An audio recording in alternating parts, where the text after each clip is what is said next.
Hmm. And you're gonna be kicking off with the Lions, right?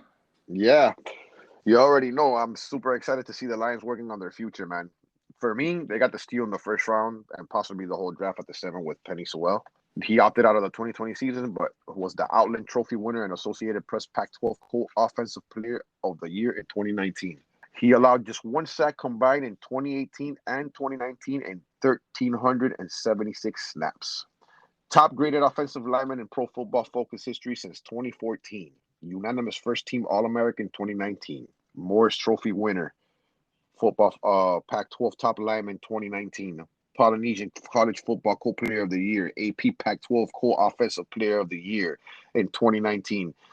I smell automatic upside for Swift. Obviously, surprised the Bengals didn't get him. We already talked about Miami not getting him, but if these guys are going rebuild, you just talked about Pittsburgh, what they should have done. And that's what the Lions seem to be doing with this pick, Brandon. No, definitely, right? They're building it up from the inside out, and that's how you have to do it, man. I think it's an automatic upgrade for Swift and even Jamal Williams. Not only that, Goff likes to check it down to his running back, likes his tight ends and his running back. So could be it's good for Goff. It's definitely good for Goff. In the second round with the 41st pick, they went Levi, and excuse me if I pronounce this wrong, Onwuzurike, defensive tackle, Washington. This guy is as physical as it gets. He likes the contact, and it's a great addition to the Lions defense. He just likes to hit people. Third round, they went with Adam McNeil, DT, NC State, beefing up that D. I like it. They need to fill holes all over the place. If they rebuild, not fill all these holes. In the fourth, they went with the highly discussed Amon Ross St. Brown, wide receiver out of USC. St. Brown had 178 catches for 2,270 yards and 16 touchdowns over 3 years with the Trojans. Highly anticipated to become the number one there, and it's wide open. Who knows what might happen there? In the fourth round, they acquired Derek Barnes, linebacker out of Purdue, and in the seventh, they added running back depth with Jamar Jefferson, running back out of Oregon. I like what the future's looking like for Detroit. The question for me here is who takes the Bulls by the horn and becomes the number one wide receiver out there? Is it going to be Perryman, Tyrell Williams, Cephas, Amon Ross St. Brown, Surratt? That's going to be an interesting thing to see here. For sure, though, you guys need to go get Hawkinson in all formats because that guy's he has safety blanket written all over him for Goff.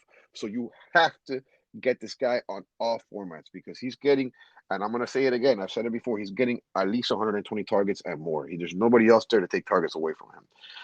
At the end of the day, that's what you want in your tight end. You want tight ends that have volume, and he's going to get that volume. No, and you know me, bro. I'm a Hawk believer, bro, and I have him in a lot of draft. I have him in a lot of leagues.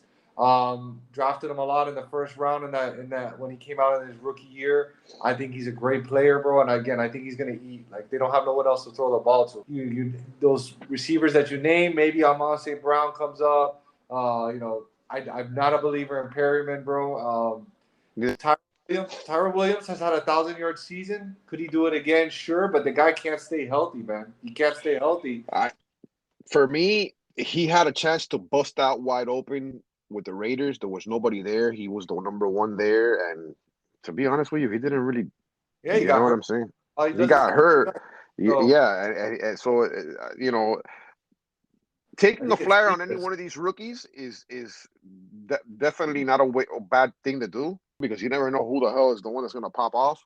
For me though, like I've already told you, for me it's Cephas, bro. Yeah. I got my money on Cephas, man. You know what I'm saying? No, me too. Cephas is the cheap. Think about it. He's the cheapest guy. He's going the latest in the drafts, and he has just as much chance as anybody else to be the wide receiver one. So if you're on a bad team, you don't know who the wide receiver one's going to be. Then none of them are really that good. Why not go with the cheapest option, right? Because if he has the same odds to be a wide receiver one on the team than a guy who costs more, just go the cheaper version and see what happens. So for sure. And and he had his flashes last year. He scored touchdowns. You already seen that he can score. You've already seen him on the field as opposed to guys that you haven't seen on the field that you don't know what's going to happen. Not only that, that whole outlook of that team is brand new. They got a brand new quarterback, a bunch of brand new wide receivers. So it's going to take some time.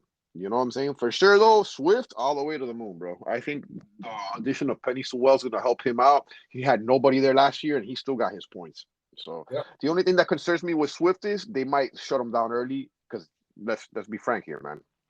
Oh, Detroit's not competing this year, so they might going into later on in the season, they might shut him down, and that's why I think Jamal Williams is a must grab. And if you can get the backfield, I think this is a good backfield to have because if anything happens to Swift, you've already seen what Jamal Williams can do, what he did in Green Bay. I'm not saying that the line in the Lions is better than Green Bay's, but he's gonna get the work.